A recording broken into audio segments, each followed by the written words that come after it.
Assalamualaikum warahmatullahi wabarakatuh. Perkenalkan, saya Tri Wahyuni. Di sini saya akan sedikit mempresentasikan bagaimana cara memilih komputer dengan benar. Yang pertama itu pengertian komputer. Komputer adalah peralatan elektronik yang menerima masukan data, mengolah data, dan memberikan hasil keluaran dalam bentuk informasi, baik itu berupa gambar, teks, suara, ataupun video. Yang kedua itu fungsi komputer. Fungsi utama komputer itu menerima data atau informasi dari sumber luar. Terus yang kedua yaitu processing atau mengolah data. Yang ketiga output, yaitu di mana hasil dari suatu proses data atau informasi disajikan kepada pengguna atau perangkat lain dalam bentuk teks, gambar, atau audio tergantung dengan kebutuhan masing-masing. Yang terakhir itu storage, yaitu media atau lokasi menyimpan berbagai data atau informasi. Yang ketiga yaitu komponen komputer. Komponen komputer terbagi menjadi 3, yaitu unit masukan atau input, unit pengarah atau proses, dan unit keluaran atau output. Yang pertama komponen input. Komponen input yaitu perangkat keras yang berfungsi sebagai input untuk tugas-tugas yang diberikan ke komputer. Contohnya itu keyboard, yaitu komponen yang memberikan masukan berupa data alfanumerik dan interpretasi ASCII lainnya. Keyboard memiliki huruf A sampai Z, angka 0 sampai 9, dan perintah lainnya. Yang kedua, mouse, yaitu koneksi antara layar dengan pengguna. Selama pengoperasian, mouse ditampilkan sebagai penunjuk pada layar monitor. Yang ketiga, touchpad, fungsinya sama dengan mouse, hanya saja bentuknya berbeda.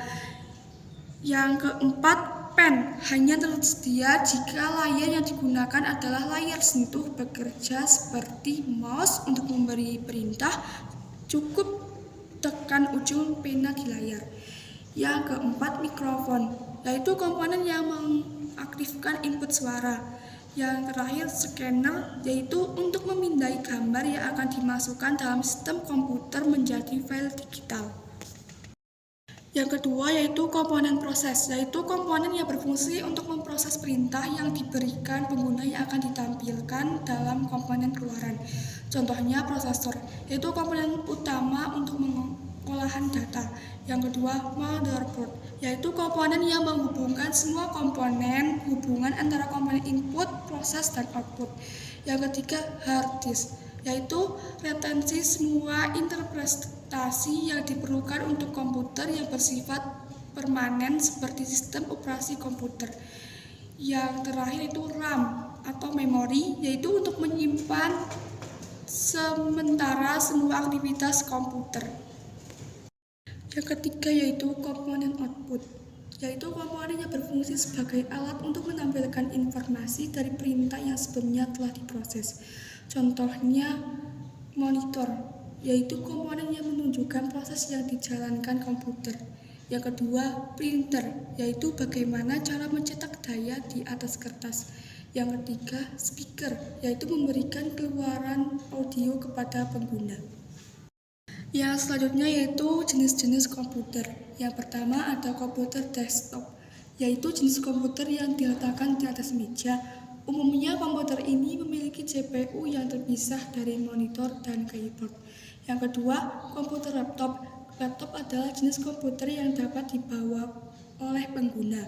Yang terakhir yaitu komputer notebook. Notebook yaitu salah satu jenis laptop dengan ukuran yang lebih tipis, umumnya digunakan oleh siswa, guru, dan peneliti. Yang terakhir yaitu bagaimana cara memilih komputer yang baik. Yaitu yang pertama, pastikan disesuaikan dengan kebutuhan.